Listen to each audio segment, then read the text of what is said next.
I suspected my wife was planning a divorce, so I moved my assets. 2 weeks later she filed, then backtracked when her plan backfired. Hello everyone. Before we start today's video, I need your help. We've noticed that the channel is losing traction, and subscribing is one of the best ways you can help us. It's quick, free, and allows us to continue bringing you great content. Your support means everything. Let's keep this channel growing together. Thank you very much. Now, let's begin the video. Hello people. I've been skimming through the posts here for a while, believing I'd never have my own tale to tell. However, life has a way of shocking you, and I've been lugging this about for months. I need to let it out. Let me be clear. I've never been the sort to jump to conclusions or assume the worst. My wife, let's call her M, and I have been together for 6 years and married for 4. Things were solid, or so I thought. We experienced the typical ups and downs, but nothing that made me think, oh, there's a problem here. In reality, throughout the majority of our relationship, we were that couple. Completely committed, colleagues. We laughed at stupid inside jokes, argued for hours about which movie to watch, and had a cadence that just worked. She'd organize elaborate date nights, and I'd treat her to her favorite takeout after a long day. It felt effortless, as if we had figured out the whole love thing. That is why what occurred next struck me like a ton of bricks. The shift. Around 6 months ago, things began to alter. At first, it was minor details, things you'd likely miss if you weren't paying attention. She began carrying her phone everywhere, even when she was only going to the kitchen or folding clothes. Before this, her phone would sit on the coffee table for hours, and she didn't mind who picked it up. One day, I made this joke. What? Are you running some secret spy ring now? She chuckled and added, no, work's been emailing me a lot. Okay, fine. But a few days later, she created a password that caught me off guard, because she had never used one before. When I casually inquired why, she responded something vague about security and hackers. I didn't press it since I didn't want to appear paranoid, but it simply felt off. And it did not end there. She began taking calls outside the room, which she had never done before. It wasn't subtle either. Her phone would ring, and she'd say, oh, let me just grab this real quick, before disappearing into the bedroom or outside on the porch. If I inquired who it was, she would just say, just a friend from work. Then I noticed a new habit, keeping her face down on the table. I had no idea that was a thing until I reached over to give her something, and she hastily moved her phone out of the way. It was one of those blink and you miss it moments, yet it stayed with me. Growing distance. However, it wasn't all about the phone. She started to feel distant.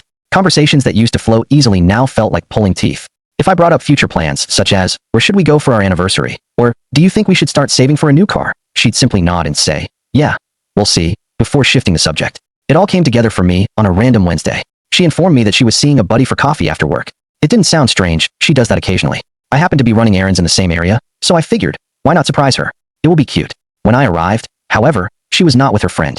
She stood outside the cafe, walking back and forth, her phone placed against her ear. I remained in my car because something about the way she spoke seemed serious. I didn't intend to eavesdrop, but I overheard phrases like, it's almost ready, and starting fresh soon. My stomach sank. I couldn't figure out what she was saying, but it didn't sound like a job or friend conflict. It sounded grander, like something she had planned. When she returned home, I asked her how her coffee date went. Attempting to maintain a casual tone, she told me a complete narrative about her pal complaining about her boyfriend. It was such an unexpected comment that I just gazed at her for a second. What do you mean? I inquired. She shrugged. I just think we should have everything in one place, you know, like all our account info, passwords, documents, that kind of thing, just in case of emergency. I wasn't sure what to say. This was something we'd never discussed before, and the timing seemed strange given everything else I'd noticed. What kind of emergencies? I inquired, attempting to keep my tone casual. She shrugged again. It's just smart, isn't it? What if something happens to one of us? Or what if we need to make a big financial decision quickly? Her argument made sense on the surface, but something about the way she expressed it made me nervous. It was too rehearsed and polished, as if she had been waiting for the appropriate time to bring it up. I nodded and murmured something like, yeah, I guess that's a good idea, but in my mind, alarms were ringing. Why now? Why are we suddenly concerned about arranging our finances when we've always kept them separate and loose? That night, my mind kept reliving her words, attempting to figure out what it meant. Was this just typical adult behavior? Was I reading too much into it? But then I remembered the phone calls, the talk I overheard in the cafe, and how distant she'd been recently. It all began to mount up, and I did not like the image it was painting. Until then, I had done nothing about it. A few days later, she mentioned it again. We were in the kitchen. I was making a sandwich, and she was looking through her phone when she remarked, have you thought more about organizing the bank stuff? Like, do you know where all the account details are? I lowered the knife and turned to face her. Okay, what's going on? I inquired, attempting to keep my tone light, but firm. You've been bringing up the finances a lot lately. Is there something we need to talk about? She finally looked up from her phone, astonished that I had pressed her on it. No, nothing's wrong. She responded hastily, making me giggle. I just think it's important, that's all. You know, for emergencies. Emergencies like what?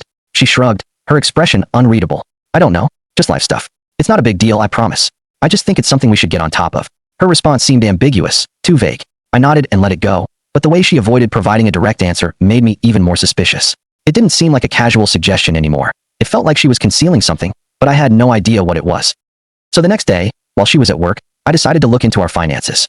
I opened our joint account online and discovered something unexpected. Over the last month, a few tiny moves had taken place. Nothing large, but small quantities that did not appear to have a clear purpose. They were not designated for bills, groceries, or anything similar. I didn't want to jump to conclusions, but it appeared that she had been withdrawing money from the account for some reason, which I couldn't figure out. I considered addressing her, but something told me to wait. If I was wrong, I'd look ridiculous, and if I was correct, I had to be careful. It was eating at me, so I contacted someone I trusted, an old college friend who also happens to be a lawyer. I told him what I discovered while trying not to sound like a conspiracy theorist. Look, he remarked after I'd explained everything. I'm not saying something is absolutely going on, but you're not insane for wanting to be ready. If you're concerned about protecting your assets, now is the moment to do so. Better safe than sorry. He walked me through what I could do, simple procedures to ensure my finances were protected if something happened. I'll admit that taking such drastic action felt out of the ordinary. It felt like I was preparing for something dreadful, even though I wasn't sure what was wrong. But the more I considered it, the more it made sense. If she was really up to something, and I was beginning to suspect she was, I needed to defend myself. It was not an easy decision to make. However, this wasn't just about money or assets. It was about the life we had created together. I kept repeating images in my head. Our wedding day, the late-night conversations about our dreams, and the weird little jokes we shared. How did we arrive here? Is this what our marriage had come to? The prospect of taking these measures felt like conceding defeat, as if I was officially abandoning the trust we previously shared. That evening, while she was out, I sat at my desk and took out my laptop. My hand shook as I opened the computer and began browsing through everything. Bank accounts, investment accounts, and the property deed. Each paper I studied felt like a betrayal, but a persistent voice in my head reminded me that this was about survival, not sabotage. I didn't mean to hurt her. I couldn't get rid of the idea that if I didn't act now, I'd regret it later. I compiled a list of everything I could transfer and how to do it without raising suspicion. As I typed, I felt a crushing weight settle against my chest. I had entirely trusted her for years, and now here I was, playing defense against the person I thought would always have my back. Then I called my mother and explained why I needed her help, but not in detail. I need you to hold on to some things for me for a while. If it's nothing bad, just something I need to do to protect myself, just in case. She was silent for a minute, likely trying to figure out what I wasn't saying. Are you okay? Her voice was filled with anxiety. Yeah, I lied. It's just a precaution, nothing to worry about. She didn't press me, but I could hear the pause in her voice when she responded. Of course, sweetheart. Whatever you need. I hung up the phone with an odd mix of relief and shame. I despised engaging her in this mess, but knowing she had my back provided some steadiness in an otherwise chaotic environment. By the time Em arrived home, I had already begun the process. I moved the majority of my assets, our cash, investments, and even the house, to my mother's name. I kept enough in our joint account to keep up appearances, but the rest was locked down. She didn't notice anything. She walked in, kissed my cheek, and asked if I wanted to watch a movie. I appeared okay, but inside I was a wreck. Part of me felt awful, as if I had betrayed her trust, but another part of me felt relieved, as if I was finally gaining control of a situation that had spiraled out of my control. Over the next 3 days, I tried to maintain a normal routine. I didn't want to let her know that anything had changed. She appeared satisfied, even unusually cheery at times. However, rather than putting me at ease, it increased my suspicion. If she was plotting something, she did an excellent job of concealing it. What stood out, however, was that she never brought up the finances again, not even after I questioned her the last time. It was as if the subject had evaporated from her memory. At first, I believed I had overreacted and she'd dismissed the subject since it wasn't relevant. But the more I thought about it, the more I realized she was avoiding it, almost as if she was afraid to bring it up again. After I pressed her, I noticed her staring at me a few times, as if she was assessing my mood or contemplating whether to say something. Every time I noticed, she'd quickly return her attention to whatever she was doing, her phone, the TV, a book. It was slight, but it was present. It felt like she was waiting for me to bring it up, as if she didn't want to push the issue again. The silence only made me feel more anxious. It wasn't like her to drop anything she considered essential, and the way she avoided it suddenly appeared deliberate. If she was testing the waters, she was not going in. If she was waiting for something, I was not about to give her the go-ahead. Whatever her next move was, I knew I had to be one step ahead. Something was coming, but I didn't know when or how. All I could do was prepare. That night, I made certain that everything was solid. I glanced over the paperwork again, double-checking every aspect of my mother's asset transfers. The house, the savings, the investments. Everything was now legally in her name, sealed in an uncontested trust. I even called her to confirm that she had all of the necessary papers. 2 weeks had passed, and everything appeared normal. Frankly, she was acting more loving, even starting to talk about unrelated topics like jobs or what we should eat for the evening. It threw me off because she'd been aloof for months and avoiding anything more than superficial conversations. Part of me began to question whether I had been overreacting all along. Maybe the strange conduct was merely stress, or something I didn't comprehend. But then one random Friday night, she sat me down on the couch, turned off the television, and said, "We need to talk."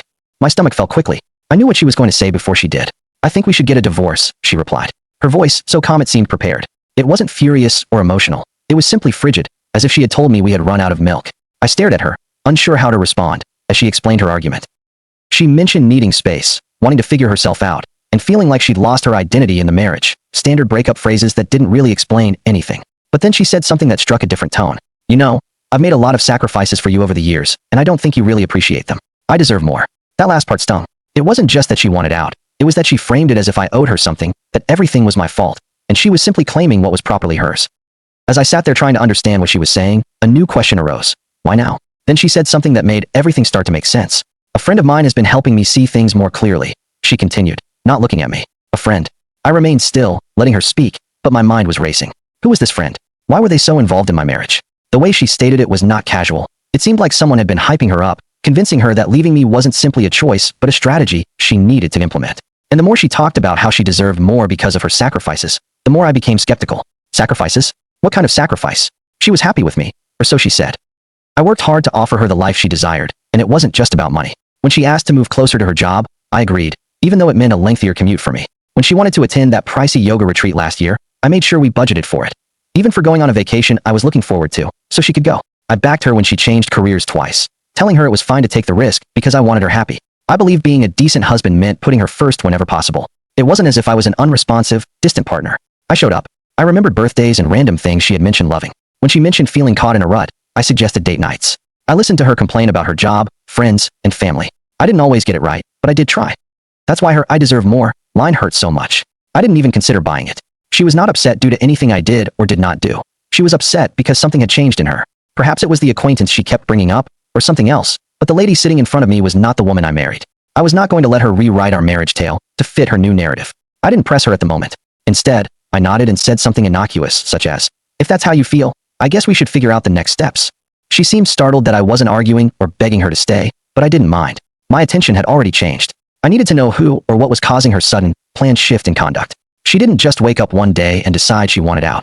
This was something greater, and I wasn't going to let it surprise me any more than it had already.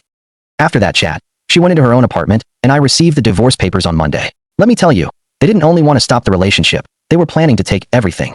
Half the house, my savings, my assets, and the car. She wanted it all, plus some ambiguous spousal support clauses that made little sense given her high salary. It seemed as if she was expecting me to give her all I had worked for. At first, I assumed she was just being vengeful, but the way she articulated her demands, so specific and aggressive, reassured me that she had someone guiding her through this. I started digging. I couldn't just ask her who she'd been talking to, so I had to be clever. I began with her social media. She hadn't blocked me, and even though she didn't post frequently, I searched through her tagged photographs and comments looking for someone new. That's when I discovered the pattern. Jake repeatedly liked and commented on her posts, not obscene, but enough to make me pause. I clicked on his profile, which was public. At first glance, he didn't appear to be much more than a 30-year-old marketing professional, but as I scrolled down, I spotted something unusual. He posted a photo at the same cafe I'd seen her at weeks before. On the same day, I overheard her discussing starting fresh. My gut churned. As I continued scrolling, more subtle signals appeared. A comment on one of her pictures that read, "You've got this," as well as a selfie he'd taken from what appeared to be her new residence. None of it was substantial evidence, but it was enough to raise my suspicion. I wasn't sure what to do with this information, but I knew I couldn't just sit there and wait for solutions to come my way. Her statement of a friend who helped her get through things remained with me, and I wanted to know who it was. I decided to contact one of our mutual acquaintances, Lisa. She and my wife had been friends for years, so she knew what was going on. I kept the conversation light at first, asking if she'd lately spoken with my wife, or if anything seemed strange. Lisa reacted swiftly, saying she had no idea about the friend or any suggestions. I asked a few more probing questions, but she cut the conversation off defensively, claiming she couldn't help me. The entire situation felt rushed, as if she was trying to avoid becoming engaged. Not willing to give up, I called another buddy, Emily. I followed the same pattern, stating that I was simply trying to make sense of things. She was apprehensive at first, responding vaguely to my questions. When I pressed her more, she quickly ended the call, leaving me even more skeptical than before. I sat there frustrated, trying to figure out my next move. Then, to my astonishment, Emily called back. She told me she needed to make sure what she said didn't come back to her. I assured it wouldn't, and after a long pause, she revealed what she knew. Apparently, my wife had been spending a lot of time with someone named Jake, whom she had met at work. Emily claimed she didn't know much else, but from what she'd heard, Jake was very active in the divorce advice my wife was receiving. Hearing that name felt like a puzzle piece fitting into place. It was evident that this was more than just her need for space or to find herself. Someone else was in the picture, directing her decisions, and I was eager to discover why. I chose to confront it in my own manner. That Saturday, I headed to her apartment building and parked a block away, trying to confirm what I already suspected. A few hours later, she and Jake stepped out of the building. They did not hold hands or anything, but the way they walked together, close, leaning in to talk, was plenty. They got into his car and drove away, leaving me sitting there, staring at the spot where they had been. I did not follow them. I did not need to. At that point, it was evident she hadn't simply stopped loving me. She'd been preparing to go with someone else, and now everything made sense. The unexpected distancing, the money questions, the forceful demands, and the divorce papers. She wasn't simply abandoning me. She was leaving me with nothing, and she was accompanied by someone at all times. I went home that night, my head racing with everything I'd learned. The betrayal burned, but what hurt the most was how premeditated everything was. She was using the divorce as a stepping stone to whatever life she was creating with Jake, but she had no idea what I had planned for her. The first mediation session felt strained from the time we stepped in. Her lawyer arrived with a binder so thick that it appeared they were bringing a case against a Fortune 500 firm. He began listing her demands as if they were entirely reasonable. Half the house, the money, my assets, the car, and even some gibberish about spousal support. I remained silent, seeming to listen, but I was waiting for my attorney to make his move. When it was finally our turn, he handed a stack of paperwork across the table and said, "Before we proceed, I think it's important for everyone to review these." Her lawyer took the papers and skimmed through them.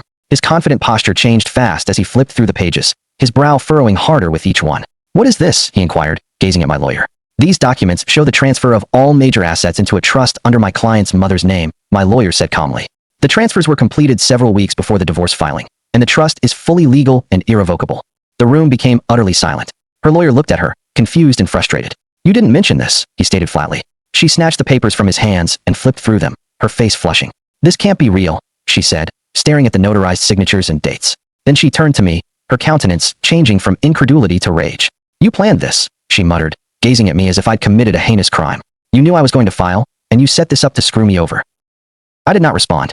I just sat there and let her connect the dots on her own. Her lawyer, apparently agitated, requested my counsel to elaborate, so he did so slowly, deliberately, and with every piece of evidence necessary to make the transfers irrefutable. The dates aligned exactly, indicating that I had transferred everything well before she filed. The signatures were duly notarized, and the confidence was solid. There was nothing they could do to challenge it. She was furious. "Unbelievable," she said, leaning forward in her chair. "I can't believe you do something like this to me." I still did not say anything. What was there to say? This was not about me doing anything to her. This was to defend myself because she had made it apparent she was not going quietly. The conference finished with her lawyers saying something about needing to rethink their strategy, but everyone in the room knew they had no further moves to make. When we walked out of the building, she took me aside in the hallway, her expression a mix of rage and desperation. "This isn't over," she added, her tone low. "You're going to regret this." I just looked at her and said, "I already regret trusting you." That's the only regret I have. Things escalated faster than I had anticipated. Following the mediation session, she went into complete meltdown mode almost instantly. It began with the calls, endless calls. At first, she appeared calm, even remorseful, leaving voicemails that began, "I think we just need to talk," or "I know this got messy, but we can fix it." When I did not answer, the tone changed. By the second day, her messages alternated between sobbing and screaming. One voicemail would have her lamenting about making a mistake and not wanting to lose what we had created together. Then she'd launch into a furious tirade, accusing me of being stingy and cruel, blaming me for everything that was wrong in her life. I ignored it all. My lawyer told me not to engage, and I honestly did not want to. I was finished playing her games, but she was not. When the calls and texts did not work, she began telling stories.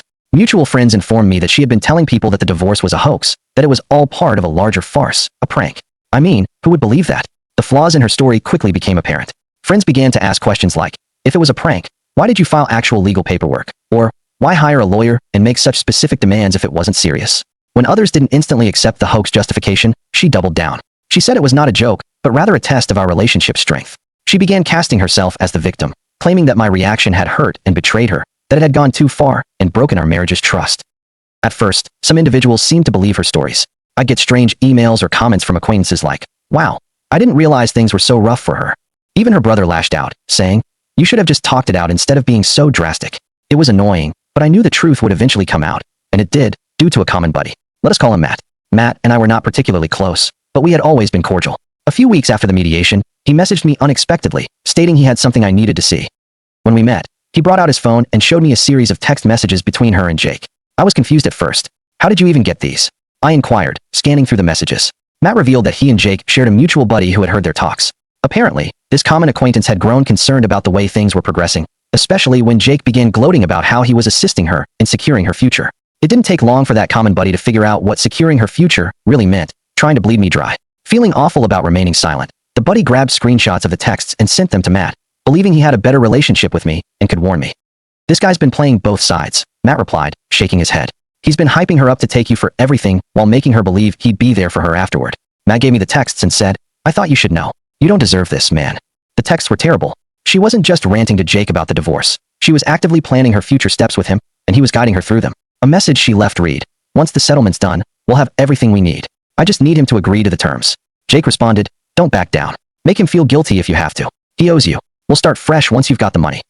I sat there staring at Matt's phone, trying to understand what I was reading. This was neither a misunderstanding nor an emotional response to a failed marriage. This was cold, deliberate manipulation. I thanked Matt, and he left, but my thoughts were racing. Everything made sense now. Her abrupt isolation, her fixation with our finances, and her harsh demands throughout the divorce. It was all part of a plan, one she had been developing with Jake behind the scenes. The texts soon circulated among our mutual friends. Matt shared them with a few friends, and they quickly spread. Her story suddenly ceased to be credible. People who had previously been indifferent or even supportive of her began to distance themselves. The change was nearly immediate. People who had previously defended her or remained neutral suddenly recognized her for who she truly was. Even her closest allies started to distance themselves. By the time the divorce was finalized, she had only her personal things. Her lawyer quietly dismissed her complaints after recognizing there was no legal basis to stand on. All of those bold requests had crumbled under the weight of the documents I had produced, and the trust one had established with my mother was unbreakable. Jake seemed to vanish as soon as things began to unravel. I wouldn't be surprised if he had used her as much as she did me. From what I could tell, he'd been feeding her fantasies of independence and a new beginning. But the moment it became evident she wasn't going away with anything, he was gone. Without Jake in her corner, her confidence plummeted. The calls and texts continued, but they became increasingly desperate. She was not accusing me anymore, she begged. Can we just talk, please? I'll do anything to fix this. One voicemail stated a different opinion. You don't have to forgive me, but can't we just settle this and move on? I'll drop everything if you just talk to me. I did not respond. I could not. It was too late to reverse the harm. Even her family began to drift away. Her brother contacted me at one time, apologizing for some of the things he had said before when he believed her side of the story. I didn't know what she was doing to you, he said. I'm sorry I ever took her word for it. As for me, I received the house, my savings, and something I hadn't experienced in a long time, peace of mind. My mother, as usual, was my rock. She arrived with buckets of paint and a list of suggestions to help me reclaim the area as mine. Now life feels like it's mine again. No more second-guessing every small interaction, no longer feeling betrayed, just peace. She is a chapter from my history that I no longer read, and the remainder of the story is entirely up to me to write. Thank you. Thank you for watching. If you haven't subscribed yet, please do so and hit the notification bell to stay updated with more shocking real-life stories happening around you.